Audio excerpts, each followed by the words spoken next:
ಮಾಜಿ ಉಪ ಪ್ರಧಾನಿ ಎಲ್ಕೆ ಅಡ್ವಾಣಿ ಬಳಿಕ ಮತ್ತೆ ಮೂವರು ನಾಯಕರಿಗೆ ಕೇಂದ್ರ ಸರ್ಕಾರ ಭಾರತ ರತ್ನ ಘೋಷಿಸಿದೆ. ಮಾಜಿ ಪ್ರಧಾನಿಗಳಾದ ಪಿವಿ ನರಸಿಂಹರಾವ್, ಚೌಧರಿ ಚರಣ್ ಸಿಂಗ್ ಹಾಗೂ ಭಾರತದ ಹಸಿರು ಕ್ರಾಂತಿಯ ಹರಿಕಾರ ವಿಜ್ಞಾನಿ ಎಂಎಸ್ ಸ್ವಾಮಿನಾಥನ್ ಅವರಿಗೆ ಭಾರತ ರತ್ನ ನೀಡುವುದಾಗಿ ಕೇಂದ್ರ ಸರ್ಕಾರ ಘೋಷಿಸಿದೆ. ಈ ಬಗ್ಗೆ ಸ್ವತಃ ಪ್ರಧಾನಿ ನರೇಂದ್ರ ಮೋದಿ ಟ್ವೀಟ್ ಮಾಡುವ ಮೂಲಕ ಘೋಷಣೆ ಮಾಡಿದ್ದಾರೆ.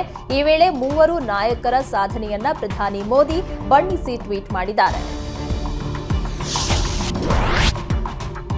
ದೇಶ ವಿಭಜಿಸುವವರಿಗೆ ಗುಂಡಿಕ್ಕಿ ಕೊಲ್ಲುವ ಕಾನೂನು ರೂಪಿಸಬೇಕು ಎಂಬ ಕೆಎಸ್ ಈಶ್ವರಪ್ಪ ಹೇಳಿಕೆಗೆ ಸಿಎಂ ಸಿದ್ದರಾಮಯ್ಯ ತಿರುಗೇಟನ್ನು ನೀಡಿದ್ದಾರೆ. ಈಶ್ವರಪ್ಪ ಆರ್ಎಸ್ಎಸ್ನಲ್ಲಿ ಟ್ರೈನಿಂಗ್ ಪಡೆದಿದ್ದೇನೆ ಅಂತಾರೆ, ಹೊಡಿ ಬಡಿ ಕೊಲ್ಲು ಇದೇ ಮಾತಾಡ್ತಾರೆ. ಸಂಸದ ಡಿಕೆ ಸುರೇಶ್ರನ್ನ ಗುಂಡಿಕ್ಕಿ ಕೊಲ್ಲಿ ಅಂತಿದ್ದಾರೆ. ಈಶ್ವರಪ್ಪ ಹೇಳಿಕೆ ಬಗ್ಗೆ ಪರಿಶೀಲಿಸಿ ಕಾನೂನು ಕ್ರಮಕ್ಕೆ ಸೂಚನೆಯನ್ನ ನೀಡುವುದಾಗಿ ಸಿಎಂ ಸಿದ್ದರಾಮಯ್ಯ ತಿಳಿಸಿದ್ದಾರೆ. ದೇಶ ವಿಭಜಿಸುವ ಹೇಳಿಕೆ ಕೊಡುವವರನ್ನ ಗುಂಡಿಟ್ಟು ಕೊಲ್ಲಬೇಕು ಎಂಬ ಈಶ್ವರಪ್ಪ ಹೇಳಿಕೆಗೆ ಗೃಹ ಸಚಿವ ಪರಮೇಶ್ವರ್ ಟಾಂಗ್ ಕೊಟ್ಟಿದ್ದಾರೆ. ಈಶ್ವರಪ್ಪ ಪ್ರಧಾನಿ ಮೋದಿಗೆ ಗೃಹ ಸಚಿವ ಅಮಿತ್ ಶಾಗೆ ಹೇಳಿ ಗುಂಡಿಕ್ಕಿ ಕೊಲ್ಲುವ ಕಾನೂನನ್ನ ತರಲಿ ಅಂತ ತಿರುಗೇಟನ್ನ ನೀಡಿದ್ರು. ನಾವು ಕಾನೂನು ಚೌಕಟ್ಟಿನಲ್ಲಿ ಮಾತ್ರ ಕ್ರಮ ಕೈಗೊಳ್ಳಲು ಸಾಧ್ಯ ಎಂದರು. ದೇಶ ವಿಭಜಿಸುವವರಿಗೆ ಗುಂಡಿಕ್ಕಿ ಕೊಲ್ಲುವ ಕಾನೂನು ತರಬೇಕೆಂಬ ಈಶ್ವರಪ್ಪ ಹೇಳಿಕೆಗೆ ಸಚಿವ ಪ್ರಿಯಾಂಕ್ ಖರ್ಗೆ ಆಕ್ರೋಶವನ್ನ ವ್ಯಕ್ತಪಡಿಸಿದ್ದಾರೆ. ಆ ಕಾನೂನು ತಂದ್ರೆ ಅರ್ಧ ಬಿಜೆಪಿ ಖಾಲಿಯಾಗತ್ತೆ, ಆರ್ಎಸ್ಎಸ್ ಬಾಗಿಲು ಸಂಪೂರ್ಣ ಬಂದ್ ಆಗತ್ತೆ. ಈಶ್ವರಪ್ಪ ರಾಜಕೀಯ ಅಸ್ತಿತ್ವ ಉಳಿಸಿಕೊಳ್ಳೋದಕ್ಕೆ ಹೇಳಿಕೆಯನ್ನ ಕೊಡ್ತಾರೆ. ಈಶ್ವರಪ್ಪ ಆಟಕ್ಕುಂಟು ಲೆಕ್ಕಕ್ಕಿಲ್ಲ, ನಿವೃತ್ತಿ ಕೊಟ್ಟು ಕೂರಿಸಿದ್ದಾರೆ. ಈಶ್ವರಪ್ಪ ಮಾತಿಗೂ ಬಿಜೆಪಿಯಲ್ಲಿ ಕವಡೆ ಕಾಸಿನ ಕಿಮ್ಮತ್ತಿಲ್ಲ. ಇದೆಲ್ಲ ಬಿಟ್ಟು ಬೆಳಗ್ಗೆ ರಾಮಾಯಣ, ಮಧ್ಯಾಹ್ನ ಮಂತ್ರ, ಸಂಜೆ ಹನುಮಾನ್ ಚಾಲಿಸ ಓದ್ಕೊಂಡು ಮನೆಯಲ್ಲಿ ಇರ್ಲಿ ಅಂತ ಟಾಂಗ್ ನೀಡಿದ್ದಾರೆ. ದೇಶ ವಿಭಜನೆ ಮಾಡಬೇಕು ಎನ್ನುವವರನ್ನ ಗುಂಡಿಟ್ಟಿ ಕೊಲ್ಲುವ ಹೇಳಿಕೆ ಕೊಟ್ಟ ಈಶ್ವರಪ್ಪಗೆ ರಾಮಲಿಂಗಾರೆಡ್ಡಿ ತಿರುಗೇಟನ್ನ ನೀಡಿದ್ದಾರೆ. ದೇಶ ವಿಭಜನೆ ಆಗಬೇಕೆಂಬುವವರನ್ನ ಗುಂಡಿಟ್ಟು ಕೊಲ್ಲಬೇಕು ಎಂದ್ರೆ ಕಾಂಟ್ರಾಕ್ಟರ್ ಸಾವಿಗೆ ಕಾರಣರಾದವರನ್ನ ಏನ್ ಮಾಡಬೇಕು ಅಂತ ಕಿಡಿಕಾರಿದ್ರು.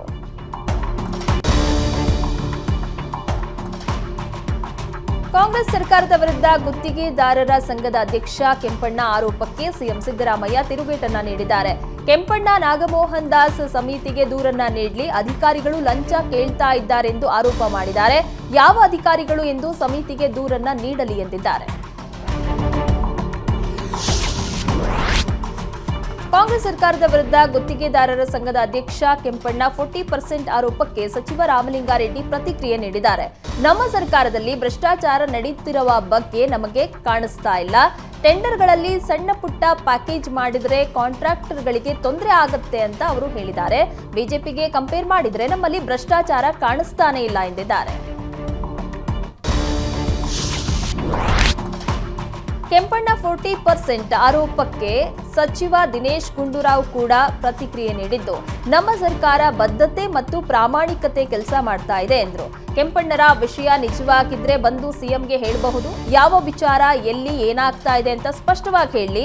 ನನ್ನ ಇಲಾಖೆಯಲ್ಲಿ ಆಗ್ತಿದ್ರೆ ನಾನು ತನಿಖೆಯನ್ನ ಮಾಡಿಸ್ತೀನಿ. ಕಳೆದ ಬಾರಿ ಅನೇಕ ವಿಷಯ ಪ್ರಸ್ತಾಪ ಮಾಡಿದ್ರು, ಅದರಿಂದ ನಾವು ಆ ಆರೋಪಕ್ಕೆ ತನಿಖೆಯನ್ನ ಮಾಡಿಸ್ತಾ ಇದ್ದೀವಿ. ಇವತ್ತು ಕೂಡ ನಮ್ಮಲ್ಲಿ ಭ್ರಷ್ಟಾಚಾರದ ದಾಖಲೆ ಇದ್ರೆ ತನಿಖೆಯನ್ನ ಮಾಡಿಸೋಣ ಎಂದರು.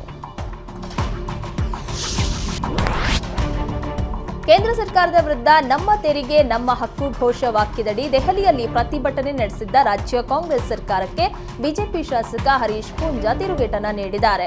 ಕಾಂಗ್ರೆಸ್ ವಿರುದ್ಧ ಸೋಷಿಯಲ್ ಮೀಡಿಯಾದಲ್ಲಿ ಹಿಂದೂಗಳ ತೆರಿಗೆ ಹಿಂದೂಗಳ ಹಕ್ಕು ಅಭಿಯಾನಕ್ಕೆ ಶಾಸಕ ಹರೀಶ್ ಪೂಂಜಾ ಕರೆ ನೀಡಿದ್ದಾರೆ. ಹಿಂದೂಗಳು ಕಟ್ಟಿರುವ ತೆರಿಗೆ ಹಿಂದೂಗಳ ಅಭಿವೃದ್ಧಿಗಷ್ಟೇ ಉಪಯೋಗಿಸಬೇಕು.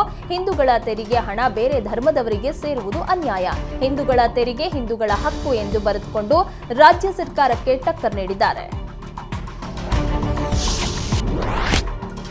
ಬಿಜೆಪಿ ಶಾಸಕ ಹರೀಶ್ ಪೂಂಜಾ ಹಿಂದೂಗಳ ತೆರಿಗೆ ಹಿಂದೂಗಳ ಹಕ್ಕು ಅಭಿಯಾನಕ್ಕೆ ಸಚಿವ ದಿನೇಶ್ ಗುಂಡೂರಾವ್ ಕಿಡಿಕಾರಿದ್ದಾರೆ. ರಾಜ್ಯಕ್ಕೆ ಅನ್ಯಾಯ ಆಗಿರೋದನ್ನ ಹರೀಶ್ ಪೂಂಜಾ ಒಪ್ಕೊಳ್ಬೇಕು. ಒಪ್ಪಿಕೊಳ್ಳದೆ ಮೊಂಡುವಾದ ಮಾಡಿದ್ರೆ ಏನ್ ಹೇಳೋದು? ರಾಜ್ಯಕ್ಕೆ ಬರೋ ತೆರಿಗೆ ಪ್ರಮಾಣದಲ್ಲಿ ಯಾವುದೇ ವೃದ್ಧಿ ಆಗಿಲ್ಲ. ಈ ಅನ್ಯಾಯದ ಬಗ್ಗೆ ಶಾಸಕ ಹರೀಶ್ ಪೂಂಜಾ ಮಾತನಾಡಬೇಕು. ಇವರದ್ದೆಲ್ಲ ಕುತಂತ್ರ, ಧರ್ಮದ ಹೆಸರಿನಲ್ಲಿ ಅನ್ಯಾಯದ ಕೆಲಸ ಮಾಡ್ತಾರೆ ಅಂತ ವಾಗ್ದಾಳಿ ನಡೆಸಿದ್ರು.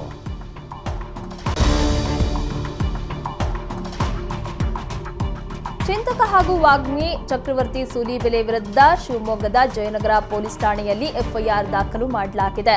ಎಸ್ಎಸ್ಎಲ್ಸಿ ಪೂರ್ವ ಸಿದ್ಧತಾ ಪರೀಕ್ಷಾ ವೇಳಾಪಟ್ಟಿ ವಿಷಯದಲ್ಲಿ ಧಾರ್ಮಿಕ ಭಾವನೆ ಕೆರಳಿಸ್ತಾ ಇದ್ದಾರೆ ಅಂತ ಆರೋಪಿಸಿ ಎನ್ಎಸ್ಯುಐ ಕಾರ್ಯಕರ್ತರು ದೂರನ್ನ ನೀಡಿದ್ದಾರೆ. ಸಿಆರ್ಪಿಸಿ ಕಾಲಂ 157ರ ಅಡಿ ಎಫ್ಐಆರ್ ದಾಖಲಾಗಿದೆ. ಹನುಮ ಧ್ವಜ ದಂಗಲ್ ವಿರೋಧಿಸಿ ಇಂದು ಬಜರಂಗದಳ ಸೇರಿದಂತೆ ಹಿಂದೂ ಸಂಘಟನೆ ಮಂಡ್ಯ ಬಂದ್ ಕರೆ ನೀಡಿದ್ರು. ಈ ವೇಳೆ ಕೆರಗೋಡಿನಿಂದ ಮಂಡ್ಯದವರೆಗೂ ಹಿಂದೂ ಕಾರ್ಯಕರ್ತರು ಬೈಕ್ ರ್ಯಾಲಿ ನಡೆಸಿದ್ರು. ಬಳಿಕ ಮಂಡ್ಯ ನಗರದ ಆಂಜನೇಯ ದೇವಸ್ಥಾನದಿಂದ ಡಿಸಿ ಕಚೇರಿವರೆಗೆ ಪಾದಯಾತ್ರೆ ನಡೆಸಿದ್ರು. ಡಿಸಿ ಕಚೇರಿ ಮುಂದೆ ಕುಳಿತು ಶಾಂತಿಯುತ ಪ್ರತಿಭಟನೆ ನಡೆಸಿದ್ರು. ಸರ್ಕಾರಿ ಕಾಲೇಜು ಪ್ರಿನ್ಸಿಪಲ್ ವರ್ಗಾವಣೆ ಖಂಡಿಸಿ ವಿದ್ಯಾರ್ಥಿಗಳು ಪ್ರತಿಭಟನೆ ನಡೆಸಿದ್ದಾರೆ. ವಿಜಯಪುರ ಜಿಲ್ಲೆಯ ಮನಗುಳಿ ಪಟ್ಟಣದ ಸರ್ಕಾರಿ ಪ್ರಥಮ ದರ್ಜೆ ಕಾಲೇಜು ಎದುರು ವಿದ್ಯಾರ್ಥಿಗಳು ಪ್ರತಿಭಟನೆ ನಡೆಸಿದ್ರು.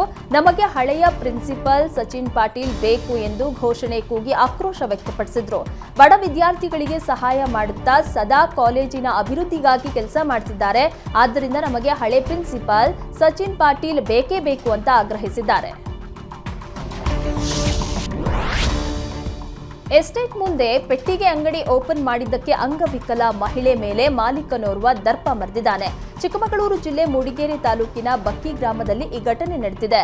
ಎಸ್ಟೇಟ್ ಮುಂದೆ ಅಂಗಡಿ ತೆರೆದಿದ್ದಕ್ಕೆ ಗರಂ ಆದ ಮಾಲೀಕ ಪೆಟ್ಟಿಗೆ ಅಂಗಡಿಯಲ್ಲಿದ್ದ ವಸ್ತುಗಳನ್ನೆಲ್ಲ ರಸ್ತೆಗೆ ಎಸೆದು ಉದ್ದಟತನ ಮೆರೆದಿದ್ದಾನೆ. ಸ್ಥಳೀಯ ನಿವಾಸಿ ರಾಜು ಎಂಬುವವರು ತಮ್ಮ ಅಂಗವಿಕಲ ಪತ್ನಿಗೆ ಪೆಟ್ಟಿಗೆ ಅಂಗಡಿಯನ್ನ ಹಾಕೊಟ್ಟಿದ್ರು. ಆದರೆ ಪೆಟ್ಟಿಗೆ ಅಂಗಡಿಯಿಂದ ಎಸ್ಟೇಟ್ಗೆ ಬರುವವರಿಗೆ ತೊಂದರೆ ಆಗುತ್ತೆ ಎಂದು ಮಾಲೀಕ ವಿದ್ಯಾಶ್ರೀ ಸತ್ಯೇಂದ್ರ ಬಲವಂತವಾಗಿ ಅಂಗಡಿ ತೆರವು ಮಾಡಿಸಿದ್ದಾನೆ. ಮಾಲೀಕನ ಅಮಾನವೀಯ ವರ್ತನೆಗೆ ಸ್ಥಳೀಯರು ಕಿಡಿಕಾರಿದ್ದಾರೆ.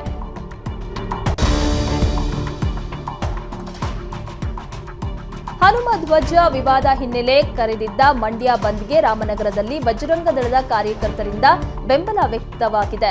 ರಾಮನಗರ ಜಿಲ್ಲಾಧಿಕಾರಿ ಕಚೇರಿ ಆವರಣದಲ್ಲಿ ಹನುಮಾನ್ ಚಾಲೀಸ್ ಪಠಣೆ ಮಾಡಿ ನಮಗೆ ಹನುಮ ಧ್ವಜ ಹಾರಿಸಲು ಅವಕಾಶ ಕೊಡಬೇಕು ಅಂತ ಆಗ್ರಹಿಸಿದ್ರು. ಮಂಡ್ಯದ ಹನುಮ ಧ್ವಜ ವಿವಾದ ಮತ್ತು ಹಿಂದೂ ಸಂಘಟನೆಗಳ ಹೋರಾಟಕ್ಕೆ ಕರಾವಳಿಯಲ್ಲಿ ವ್ಯಾಪಕ ಬೆಂಬಲ ವ್ಯಕ್ತವಾಗಿದೆ.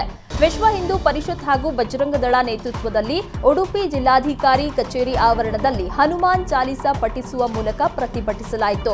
ಬೆಳಗ್ಗೆಯಿಂದಲೇ ಪ್ರತಿಭಟನೆ ನಿರತರಾಗಿದ್ದ ಹಿಂದೂ ಕಾರ್ಯಕರ್ತರು ಜೈ ಶ್ರೀರಾಮ್ ಘೋಷಣೆ ಕೂಗುತ್ತಾ ಹನುಮಾನ್ ಚಾಲೀಸ ಪಠಿಸಿದ್ರು. ವಿವಾದ ಬಗೆಹರಿಯದಿದ್ದಲ್ಲಿ ರಾಜ್ಯಾದ್ಯಂತ ಹಿಂದೂ ಕಾರ್ಯಕರ್ತರು ಮಂಡ್ಯಕ್ಕೆ ತೆರಳಿ ಹನುಮ ಧ್ವಜ ಅರಳಿಸುವುದಾಗಿ ಎಚ್ಚರಿಸಿದ್ದಾರೆ. ಈ ವೇಳೆ ಜಿಲ್ಲಾಧಿಕಾರಿಗಳ ಮೂಲಕ ರಾಜ್ಯ ಮುಖ್ಯ ಕಾರ್ಯದರ್ಶಿಗೆ ಮನವಿಯನ್ನ ಸಲ್ಲಿಸಲಾಯಿತು. ಸಿಲಿಕಾನ್ ಸಿಟಿ ಬೆಂಗಳೂರಲ್ಲಿ ಮತ್ತೆ ಸರಗಳ್ಳರ ಹಾವಳಿ ಶುರುವಾಗಿದೆ. ನಿನ್ನೆ ಒಂದೇ ರಾತ್ರಿ ಆನೇಕಲ್ ಸುತ್ತಮುತ್ತಲಿನ 3 ಕಡೆ ಸರಣಿ ಸರಗಳ್ಳತನ ನಡೆದಿದೆ. ಸೂರ್ಯನಗರ, ಹೆಬ್ಬಗೋಡಿ ಹಾಗೂ ಸರ್ಜಾಪುರದಲ್ಲಿ ದ್ವಿಚಕ್ರ ವಾಹನದಲ್ಲಿ ಬಂದ ಖದೀಮರು ಮಹಿಳೆಯರ ಸರ ಕದ್ದು ಪರಾರಿಯಾಗಿದ್ದಾರೆ. ರಾತ್ರಿ ಸುಮಾರು 8ರಿಂದ 10 ಗಂಟೆಯ ಒಳಗೆ 3 ಕಡೆ ಕಳ್ಳರು ಕೈಚಳಕ ತೋರಿದ್ದು ಮಹಿಳೆಯರು ಬೆಚ್ಚಿಬಿದ್ದಿದ್ದಾರೆ. 3 ಪ್ರತ್ಯೇಕ ಪ್ರಕರಣ ದಾಖಲಿಸಿಕೊಂಡಿರುವ ಪೊಲೀಸರು ಆರೋಪಿಗಳ ಪತ್ತೆಗೆ ಬಲೆ ಬೀಸಿದ್ದಾರೆ. ಕಾನೂನು ಉಲ್ಲಂಘಿಸಿ ಕಾರು, ಬೈಕ್ ಬಾಡಿಗೆ ಕೊಡ್ತಾ ಇದ್ದ ಉಡುಪಿಯ ರೆಂಟೆಡ್ ವೆಹಿಕಲ್ ಶೋರೂಮ್ಗಳ ಮೇಲೆ ಸಾರಿಗೆ ಇಲಾಖೆ ಅಧಿಕಾರಿಗಳು ದಾಳಿ ನಡೆಸಿದ್ದಾರೆ. ಉಡುಪಿ ಮಣಿಪಾಲ್ ಸುತ್ತಮುತ್ತ ದಾಳಿ ನಡೆಸಿದ ಅಧಿಕಾರಿಗಳು 10ಕ್ಕೂ ಹೆಚ್ಚು ವಾಹನಗಳನ್ನು ವಶಕ್ಕೆ ಪಡೆದಿದ್ದಾರೆ. ದ್ವಿಚಕ್ರ ಬಾಡಿಗೆ ಕೊಡುವ ಪರವಾನಗಿ ಪಡೆದು ಕಾರುಗಳನ್ನು ಬಾಡಿಗೆ ಕೊಡೋದು, ಅದೇ ರೀತಿ ಕಾರಿಗೆ ಮಾತ್ರ ಪರವಾನಗಿ ಪಡೆದು ದ್ವಿಚಕ್ರ ವಾಹನಗಳನ್ನು ಬಾಡಿಗೆಗೆ ಕೊಡ್ತಾ ಇದ್ದ ಹಿನ್ನೆಲೆ ದಾಳಿ ಮಾಡಿ ವಾಹನಗಳನ್ನು ಸೀಸ್ ಮಾಡಿದ್ದಾರೆ. ಪರಶುರಾಮ್ ಥೀಮ್ ಪಾರ್ಕ್ ಕಾಮಗಾರಿ ಸಂಬಂಧ ಸಿಐಡಿ ತನಿಖೆಗೆ ಆದೇಶಿಸಿರುವ ರಾಜ್ಯ ಸರ್ಕಾರದ ನಿರ್ಧಾರವನ್ನ ಕಾರ್ಕಳ ಶಾಸಕ ಸುನಿಲ್ ಕುಮಾರ್ ಸ್ವಾಗತಿಸಿದ್ದಾರೆ. ಪರಶುರಾಮ್ ಥೀಮ್ ಪಾರ್ಕ್ ಬಗ್ಗೆ ಅನಗತ್ಯವಾಗಿ ಎಬ್ಬಿಸ್ತಾ ಇದ್ದ ಊಹಾಪೋಹ ಹಾಗೂ ಸುಳ್ಳು ಆರೋಪಗಳಿಗೆ ಒಂದು ಪೂರ್ಣ ವಿರಾಮ ಬೇಕಿತ್ತು. ರಾಜ್ಯ ಸರ್ಕಾರ ತನಿಖೆ ನಡೆಸಲು ಮುಂದಾಗಿರುವುದು ಒಳ್ಳೆಯ ಬೆಳವಣಿಗೆ ಎಂದರು. ಅಲ್ಲದೆ ಹಿಂದಿನ ಸರ್ಕಾರದ ಅವಧಿಯಲ್ಲಿ ತಾತ್ವಿಕ ಒಪ್ಪಿಗೆ ನೀಡಿದ ಬಾಕಿ ಹಣವನ್ನ ಬಿಡುಗಡೆ ಮಾಡಿ ಕಾಮಗಾರಿಯನ್ನ ಪೂರ್ಣಗೊಳಿಸಬೇಕು. ಆದಷ್ಟು ಬೇಗ ಥೀಮ್ ಪಾರ್ಕ್ ಪ್ರವಾಸಿಗರ ವೀಕ್ಷಣೆಗೆ ಮುಕ್ತಗೊಳಿಸಬೇಕು ಅಂತ ಆಗ್ರಹಿಸಿದ್ರು.